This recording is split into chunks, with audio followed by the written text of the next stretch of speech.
O mga kashin, na-miss nyo ako? Hindi. Hindi? Okay naman, edit down. Pero na-miss ko kayo mga kashin kasi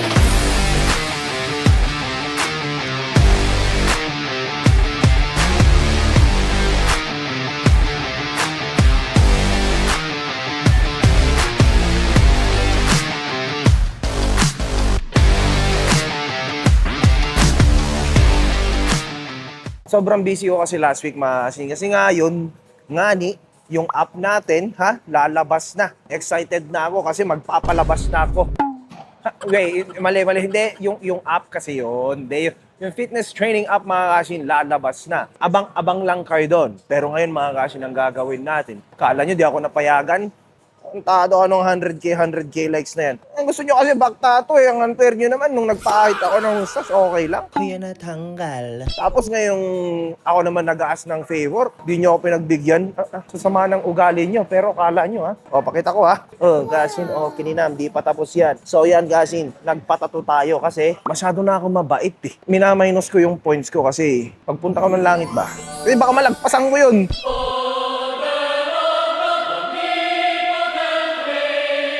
Perfect score, di pwede yun, kaya dapat binabalance. Nagbibiro ako. Since nagpatato tayo mga gashin, ang topic natin ngayon is tattoos and lifting weights. So ano yung mga do's and don'ts mga gashin kapag may bago kang tattoo? Gusto mo magpatato o kininam kriminal? Ay, di wala. So ito yung mga do's and don'ts mga gashin kapag meron kang bagong tattoo. And Ay, nakarma tuloy agad. Wala pang 2 minutes, nakarma na. I know mga kashin, sa kultura kasi natin, ang tattoos, hindi siya ganun ka-welcome dati. Pero ngayon kasi mga 2026 na. Pero syempre, I respect sa mga parents. I respect sa mga taong ayaw ng may tattoo. And that's okay. Preference niyo yan. And sa amin din naman mga may tattoo, well, this is our life. Anong sabi ni John Bovi? It is my life. It's my life, it's now or never. Ito yung mga misconception kasi mga kashin kapag may tattoo ka. Okay, sinasabi mga kashin, hindi ka na makaka-abroad, hindi ka na makakapuntang langit, kriminal, madumi. Again mga kashin, may sarili-sarili naman tayong perspective. You don't have to understand what's going on mga kashin in order for you to respect it. Kapag di nyo maintindihan, then let go, di ba? Parang frozen lang. Let it go. Let it go, let it go. Since nagpatato tayo mga kashin sa forearms, ang bawal na gawin kashin is magpawis. Pero manok ako kashin, hindi kasi ako pinapawisan dito. Sabi ng tattoo artist ko mga kashin, bawal daw mag-workout. So since nagpatato ako sa forearm, edi mag-chest ako. Hindi kasi ako pwede mag-legs kasi kakapatato ko sa forearm. Parang may naamoy ako hindi maganda. Ba't para mali? Ay, ayaw ko lang pala mag-legs no. Pero magle-legs tayo ngayon mga kashin kasi bago pa lang kasi yung tattoos natin. And of course mga kashin, so this is a fitness channel. Bibigyan ko kayo ng tips and tricks how to get a bigger quads and how to get a bigger hamstrings, how to get a bigger glutes, how to get a bigger protein intake. Yan pala yun. So as you guys know mga kashin, di ba sabi ko sa inyo, paulit-ulit lang tayo. So we're gonna do curls, we're gonna do extension, hip abduction, hinge movement, hip thrust. Yun yung menu natin for today. Mga kashin, you don't have to do anything special unless mga kashin, special child ka katulad ko. Pero yun mga kashin, hindi kailangan na pa iba-iba o sobrang complex yung mga ginagawa nyo. Keep it simple, keep doing that repetitively, tapos mga kashin, magkakaroon ka ng improvement. Ganun lang yun. Ang problema kasi mga kashin, ang dami nag-aas sa akin. Coach, gusto ko magpa-coach sa'yo kaso program lang gusto ko. Boy, mag-chat GPT ka na lang. Mas magaling pa sa akin yun. Ang problema lang kasi, mapapagawa ba ni chat GPT sa'yo yun? No. So the thing about coaching mga kashin is that nagbibigay kami kasi ng accountability. Tinitignan namin kung ano yung mga patterns na ginagawa nyo sa buhay nyo para mas maintindihan namin kung bakit hindi nyo ginagawa yung dapat na ginagawa nyo. So yun mga kashin, first exercise is leg curl. Banata na natin. Tignan nyo yung paa ko. Instead na ganyan siya, na ganito siya. So try nyo yan. Alam mo yung parang kang lalabasan na ng energy. Hindi energy. Siyempre kasi nag-workout ka, the output nga, di ba? So try nyo to.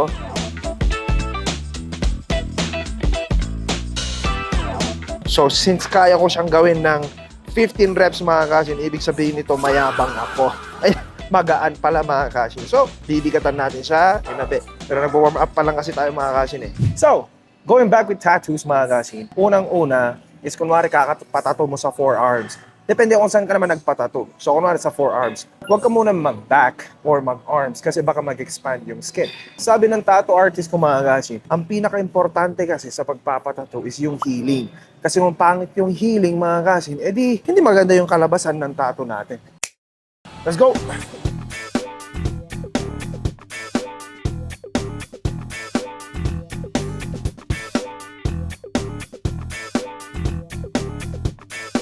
Next mga kasing, kung mahilig kayo mag-compression, huwag muna kayo mag-compression kasi hindi makakahinga yung tattoo nyo. So, wear something breathable. So, parang sa akin kasing, ayan, naka-hoodie lang ako. So, ayan kasi yung tattoo, di ba, mga sa forearm. Siyempre, so kailangan mga kasing breathable. Eh, bakit ka pa nag-hoodie, coach? Giniginawa ako nga ni. Hindi kasing para kasi maiwasan ko siya nagtatouch sa mga machine. Kasi itong mga machine mga kasing, yes, pinupunasan, pero kasi may mga bacteria pa rin kasi mga yan. So, we don't want to get it infected mga kasing. So, next na workout natin is yung leg extensions. No, di ba?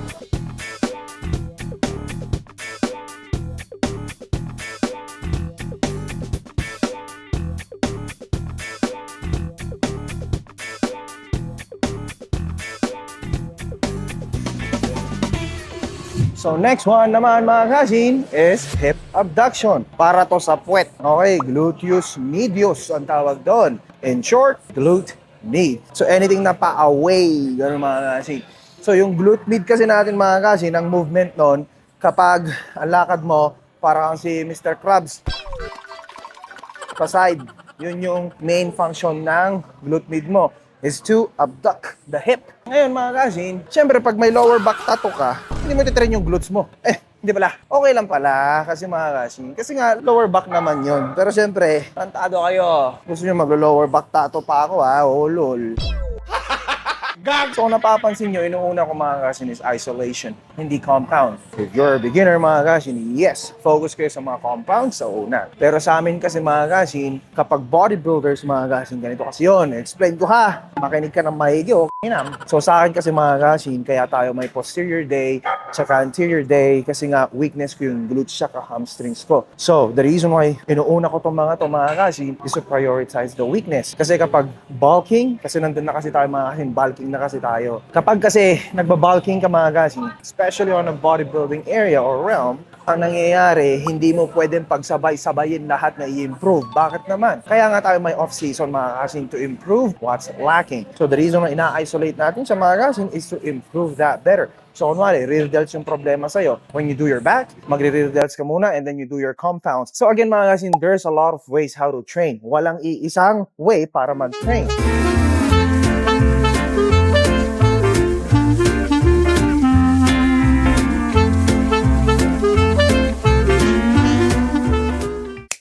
Next exercise, mga kashi. Bulgarian. So yun mga kashin, gagawin natin yung Bulgarian. Pero, di ba mga kashin, mostly kapag nag-Bulgarian tayo, may hawak-hawak tayo na dumbbells. And in order for us mga kashin, para mas makapag-grip pa tayo ng maayos, we use lifting straps. Pero since may tattoo tayo dito mga kashin, hindi tayo makakapag-lifting straps, or else, baka lang masugatan ako mga kashin ulit. Bawal mo na mag-lifting straps ngayon mga kashin, kasi nga, pinapawisan din natin yun minsan. So you might get bacteria. Ngayon, tips. Makinig ka, huwag ininam. Sinasabi ko sa'yo, okay. Pag nagbubulgarian kayo ha, if you wanna buy the glutes and hammies, hindi nyo na de-deactivate yung quads dito. Tignan nyo to ha. Bukas na lang, ayoko. Hindi.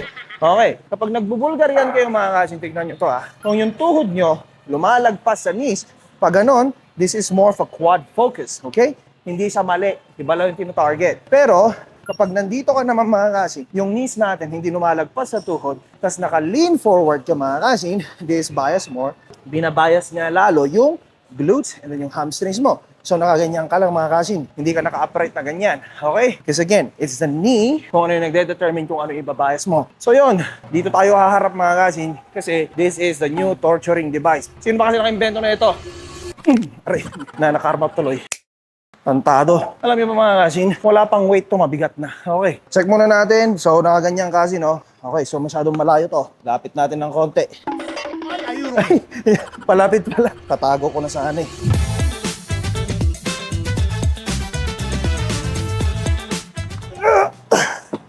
Aray ko. Yung kabila pa pala, putang. If you're doing any single leg movement or single arm movement, dapat magpahinga kayo in between legs. Ay, the in between execution. So, papahinga tayo ng a minute or two. Kasi hindi na magiging pantay kasi pagod na ako eh. Di ba? Ginamit ko yung left. Another set of this freaking Bulgarians. Let's freaking go. No, yung coach ko.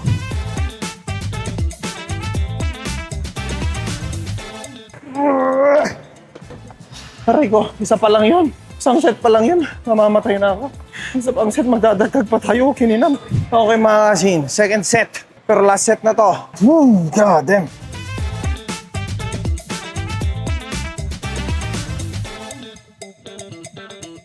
Kininam nagdagson. Kasin, pickleball na lang kasin. Nag-isang single leg na tayo. And after this, we need a hinge movement. Hinge movement mga kasin, yung pag ganon. Yan yung hinge movement. Since bawal nga ako ngani, gumamit ng straps, I can't do barbells right now. So gagamitin natin yung machine mamaya. And then, tapos.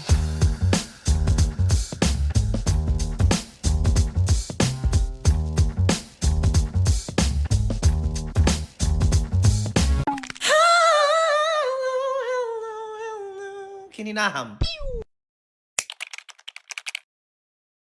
Alright mga kashin, nawalan kasi ako ng baterya kahapon kaya di ko natuloy. But anyways, itutuloy natin by doing shoulders. So I'm gonna train my clients right now. Meron tayong bagong unlock na karakter. The name is Miguel Migs. Miguelito. Hi. So yun, mag-shoulder tayo ngayon. First exercise, overhead press. And then next one would be Bulgarians. What? Parang natakot agad eh, no? Anyways, yun. So first exercise mga kasin is overhead press. Ayan mga kasin, so first exercise is overhead press.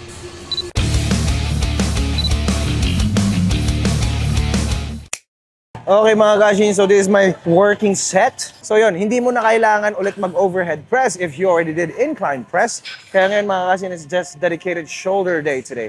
Kasi supposed to be magre-rest ako. Pero kasi, wala eh, tinatamad akong mag-rest. So, mag-shoulder arms na lang tayo. So titignan natin mga kashin if this weight is too heavy for Migs. Yan mga kashin, so as you can see, rear delts. Para ka nagsiswimming nito. 3 more Migs. Last one. Yun. Okay, next. So, ang titignan nyo mga kasin, yung puwet, para ka magsiswimming. Hindi ganon. Okay, parang ganyan. It's like, you're pushing away mga kasin na, pag ganon. So, hindi dapat siya naka-retract sa likod. And you don't have to like go over here kasi magiging mid-back na siya or traps. So, ang hinihit natin mga kasin is yung rear delts, yung maliit na muscle dito. So, let's do it, Kyle.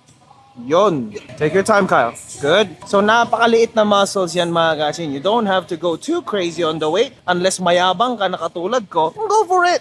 And that is good. So, bakit ko siya pinigilan? Pinigilan ko siya mga kasin kasi he can do more weight. So, I don't want to waste his energy mga kasin na mag-focus lang sa ganyang kababa na weight. So magaan. Kung magaan coach, ba't ka nanginginig? Pinapakita ko lang na tao ako, syempre. Kasi baka sabihin yung di na ako bagay sa mundo ng mga tao eh. Ma-OP ka pa kayo, di ba? So coach, paano mo nag-gauge yung weight? So kunwari mga kasing, kung nakita nyo yun, kaya kong gawin yung 12 to 15, di ba? Pero pag linagay ko na kasi yan mga kasing, let's say, this is 65 kilos. If I go to 80 kilos mga kasing, ang magte-take overnight yung traps ko. That's the reason why I don't go to higher than 80. Alright mga kashin, next one would be lateral raises. Tapos, superset natin siya ng bicep curl. Why? Because it's fun. Doesn't have to be super scientific for you to train. Diba mga kashin? Is the reason why hindi rin na-maintain ng mga karamihan or nasusustain ng iba because they're too in-depth with the science base. Training should be fun. Sometimes it's nice to play around. For me, it's rest day today. Supposed to be. That's why it's a good arm day. Tapos tomorrow, magre-rest naman kami. Ay, magre-rest ba tayo bukas? Bulgarians na ako. Ay! Sabi mo yan ha! Sabi niya yun. Alright, so go. Start with lateral raises. Tignan niyo yung wrist niya na ganon. Hindi straight, padding. Tignan mo, yung wrist dapat firm siya. Ngayon, nanginginig ka. Tapos yung hawak niya mga kashin, nasa gedli. Ngayon, ang gusto kong isipin nyo, di ba umiinom kayo? Tigil nyo yan. Pag iinom, alam mo yung parang tanggero. So kapag nandito ka, para mo siyang Tawag doon mga kasin internally rotate. So you're internally rotating your shoulder for you to bias the shoulders more. And that's good. Yon. So kung titignan nyo, medyo nakaslant ng konti. Naka-internally rotate yung shoulders. Pero hindi dapat sa side siya mismo mga kasin. Dapat pinaparap mo ng konti, Kyle. Yan, parang Titanic.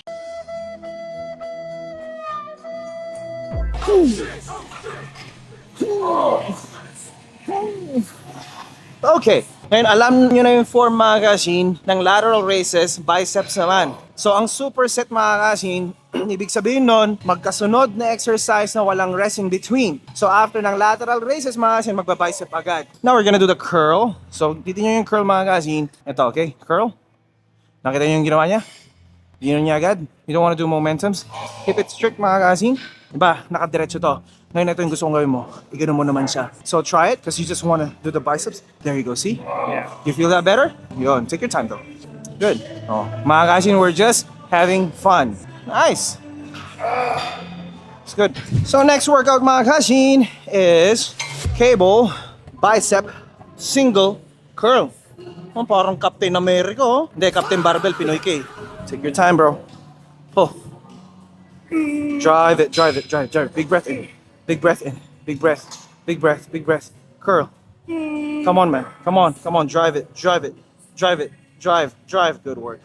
The reason why we're doing single arm workouts mga kasin, para magkaroon tayo ng magandang symmetry. Kasi kapag puro barbell, you will have a hard time mga kasin when it comes to muscle imbalances. God. God damn it. So, baka magkita-tita tayo mamaya mga kasin sa handaan kasi may birthday ngayon. Tapos bukas din meron. 1 week ata na may birthday kasin eh. So, ayun nga mga kasin, tapos na tayo mag-workout. Again, it's just a fun day today. Pero ngayon, since fun day mga kasin, may handaan mga kasin. Lanlanit, boksit sabi ko. May handaan mga kasin, makiki-birthday tayo. Kasi kahit hindi ako imbitado, apay ko Pilipino ako eh. Imbitado ako boy, kasi pinsang ko yun. So yun mga kasin, pupunta tayo, makiki-birthday tayo. Tapos, sana may lumpia, no? Gimas o empanado, papaitan. Pero, ewan ko kung meron. Basta may dinakdakan. Titignan natin mga kasin. Tapos, binilihan ko kasi muna sila ng regalo. So, re-regalohin natin yung mga kapatid ko. Bata pa kasi yun. So, yan. May bilinan natin ng Nintendo Switch. Tsaka, it's a Batman mobile. So, bata pa kasi yun mga kasin. So, yun! Pupunta na tayo! Na-excite na ako after workout. So, yun. I'll see you guys in a bit. Kasin, hindi pa nag-iimas niya. Dinardaraan ni Kasin. Kasi magkag-diet niya. Rugtat ka kadete Kasin para magda-diet nito. Kasi Kasin, mag-ano ako. Sharon mamaya. Gimas eh. Ayun, makasin birthday ng pinsan ko, so tirahin ko lahat to. Eto kasi, hindi ko naman uubusin lahat to eh. Ay, so yung makasin, so meron tayong dinakdakan dito. Pag ang dinakdakan kasi nilalagay dyan utak, okay na. Pag mayonnaise linagay mo dyan talaga, asutan kita eh. Tapos dinardarahan kasi, tapos pinakbet, then pansit. Tapos doon, wala akong rice. Ah, andun pala. Nakatago pala yung rice mga kasin. Tapos kasi hindi pa nag-iimas yung bilog niya. Kasi yung bilog. 4 kantos pala. Wrong scent mga kasin. Sorry, my fault. So yun nga mga kasin, nakauwi na tayo at tayo'y busog na busog sa Palpalanit. Sa Palpalanit mga kasin kasi, ibig sabihin nun, parang you're going to a party. Okay, it's a Ilocano term. Palpalanit, padaya. Yon. So nakita nyo naman mga kasin yung kinain ko kanina. And doon na nag-e-end yung live natin mga kasin kasi I'm so sleepy na mga kasin. Pagod na ako. Sa next na vlog ulit mga kasin, pag-uusapan natin, di ko alam kung ano yung maisip ko. Yun kasi mga kasin kung ano na lang yung maisip ko, yun na lang. I mean, I plan things out but I don't plan too much, I just start doing it. Okay? So, sa inyo mga kasin, kapag may mga gusto kayong gawin, if you have mga kasin dreams and aspirations that you want to do, don't just think about doing it. Do it! Just do it! Do it! Just do it! Alam mo yun, mga kasin, gawin mo na. Huwag ka nang magplano-plano. Gawin mo na lang. Coach, di kasi ako confident. Tantado, that's not how you become confident. In order for you to become confident into something, mga kasin, You just do it. And then you become confident on doing it because you've mastered it so well that you're not scared to fail because you already know that you can do it. So that's how you develop confidence. It's not something that you just acquire kasi nakaupo ka lang dito. Magiging ready na ako pag confident na ako. You will never become ready, mga kasin, because being ready is a myth. Okay? Start doing it, mga kasin, and then you adjust based on the conditions that life's gonna throw at you. Kininam English yun. Alright mga kasin, dito na ako. Hanggang sa muli. Paalam. Kushink! Goku yarn. Oh, goodbye. Okay, ninayo. Maumak.